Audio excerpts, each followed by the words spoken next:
आज हम पढ़ेंगे कक्षा 12 के राजनीति विज्ञान से मूल अधिकार विस्तार से। इससे पहले की कक्षाओं में हमने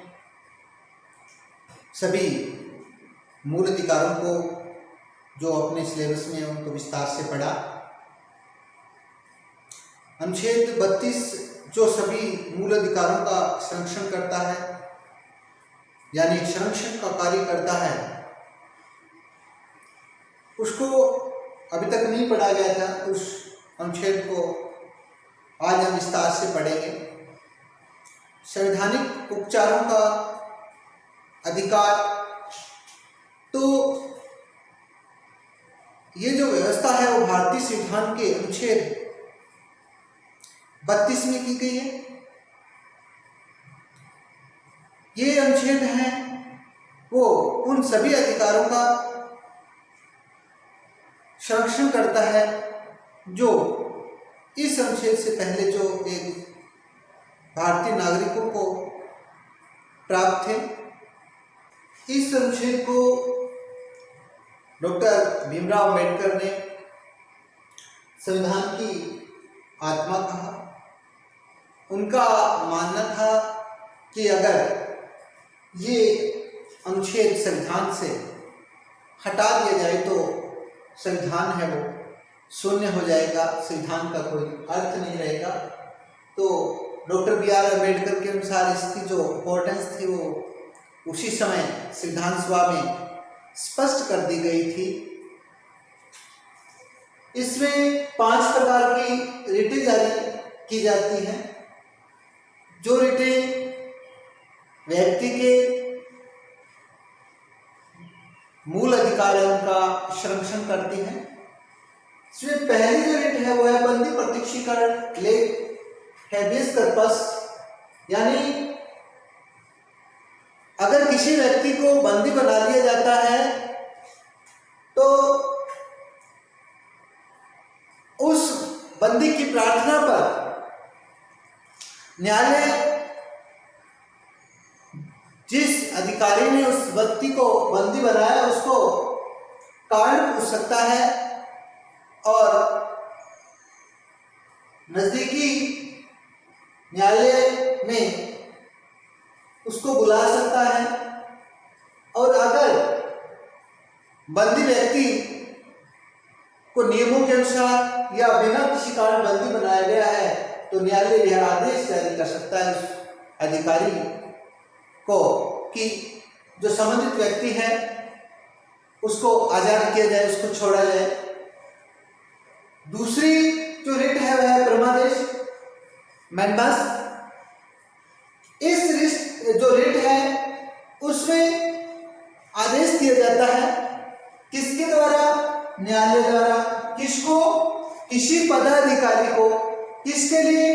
कर्तव्य पालन हेतु आदेश निर्देश दिया जाता है कि संबंधित पदाधिकारी, संबंधित अधिकारी हैं, वो अपने कर्तव्य की पालना सही ढंग से नहीं कर रहे हैं तो आपको आदेश दिया जाता है कि आप अपने कर्तव्य का निर्वहन है वो कर्तव्य निष्ठा और सच्चाई के साथ, ईमानदारी के साथ में अपने कर्तव्य का पालन करें। अगली है रिट, वो है प्रतिषेध लेख प्रोहिबिशन। इसमें हाई कोर्ट, सुप्रीम कोर्ट है वो अधीन न्यायालयों को जो है वो रिट जारी कर सकता है। और जो अधीन न्यायालय अपने क्षेत्र से बाहर के जो वाद हैं, उनके क्षेत्राधिकार में जो वाद नहीं आ रहे हैं उन पर कार्य करने के लिए मनाही कर सकते हैं। उसके बाद में उत्प्रेषण। इस लेख के माध्यम से जो न्यायालय है वो विभिन्न वादों को, जहां पर उसको ऐसे लगता है कि इस वाद में प्राकृतिक न्याय संभव नहीं हो पाएगा, उसको किसी प्रकार की हिचकिचाहट है, तो वह अधीन न्यायालयों से उस वाद को, उस केस को अपने पास मंगवा लेता है। उस पर जो कार्यवाही वो अपने ढंग से करता है। तीसरी लास्ट रिट है 5वीं अधिकार परीक्षा। क्यू वारंटो, इसमें जो न्यायालय है वो किसी पद पर या किसी सरकारी गैर सरकारी निर्वाचित पद पर अगर कोई व्यक्ति कार्य कर रहा है और ऐसा लग रहा है कि यह व्यक्ति जो काम कर रहा है उस पद पर रह करके वह वैध नहीं है, तो इस संबंध में काम करने का जो कारण है वो पूछ सकता है। और जब तक स्पष्ट सही जवाब, सेटिस्फाइड करने वाला जवाब नहीं मिलता है पूछने वाले संबंधित उच्च अधिकारी को, तब तक उस पद को खाली माना जाता है। तो इस प्रकार से अनुच्छेद 32 में 5 प्रकार की रिटें हैं। पहली है बंदी प्रत्यक्षीकरण लेख, दूसरी है परमादेश और तीसरी है प्रतिषेध लेख, चौथी है उत्प्रेषण लेख और पांचवी है अधिकार परीक्षा लेख। यानी इस प्रकार से 5 रिटें हैं और ये पांचों रिटें ही हैं जो कि इससे पूर्व में जो हमने मौलिक अधिकार पढ़े हैं, जो व्यक्ति को दिए जाते हैं उसके समुचित विकास के, उन सब का क्या है, संरक्षण का कार्य करता है।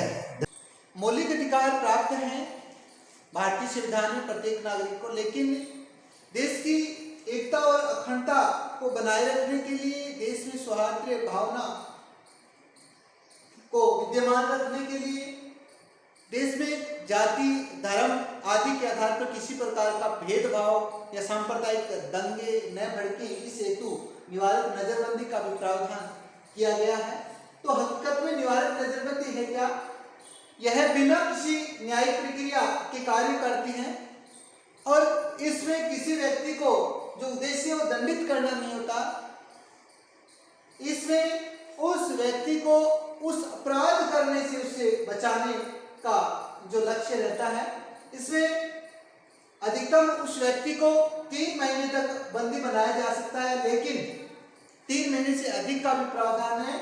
इसमें शर्त दी गई है कि इस हेतु एक न्यायिक व्यक्ति हो यानी जज हो और उसके साथ में कुछ सदस्य हो, यानी इस प्रकार से परामर्शदात्री एक सभा बनाई जाएगी, तो उसके आधार पर उसको 3 महीने से अधिक भी पढ़ाया जा सकता है। उसके बाद में राष्ट्रीय सुरक्षा अधिनियम दिसंबर 1980 के अंदर जो लागू हुआ, इस अधिनियम के माध्यम से सांप्रदायिक दंगे और जातीय दंगों से देश को बचाना है। इसमें आगे एक संशोधन किया गया जो कि 1984 में किया गया और राष्ट्रीय सुरक्षा कानून इसका नाम दिया गया। ये जम्मू एंड कश्मीर राज्य को छोड़ करके बाकी सब राज्यों में इस दौरान इसको लागू किया गया और इसको पहले से अधिक कठोर बनाती हुई और इसको आगे संशोधित किया गया और जो उसका अगर समय खत्म हो रहा है जो नजरबंदी का है, तो उसमें नए सिरे से फिर उसको नजरबंदी बनाया जा सकता है व्यक्ति को। और एक इसमें नया प्रावधान किया गया कि नजरबंदी के हर कारण पर हर व्यक्ति को जो अदालत है वो अलग अलग स्तर पे अपना फैसला देगी। आर्थिक क्षेत्र में भी एक इस प्रकार का जो अधिनियम बनाया गया है उसका नाम है विदेशी मुद्रा संरक्षण एवं तस्करी निरोधक अधिनियम, जो कि 1974 में बनाया गया था, जिसमें विदेशी मुद्रा संरक्षण और तस्करी पर रोक लगाने का जो इसमें लक्ष्य रखा गया है।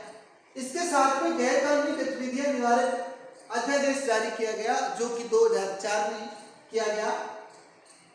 इस जो अध्यादेश में इससे पहले जो कोटा कानून चल रहा था, जो इससे पहले समाप्त हो चुका था, उसके कुछ प्रावधान इसमें सम्मिलित किए गए और इस प्रावधान को देश में लागू किया गया, जिसको गैर कानूनी गतिविधियां निवारक अध्यादेश जारी करता है, जो कि गैर कानूनी ढंग की जो गतिविधियां होती है उन पर रोक लगाने का भरसक प्रयास करता है। धन्यवाद।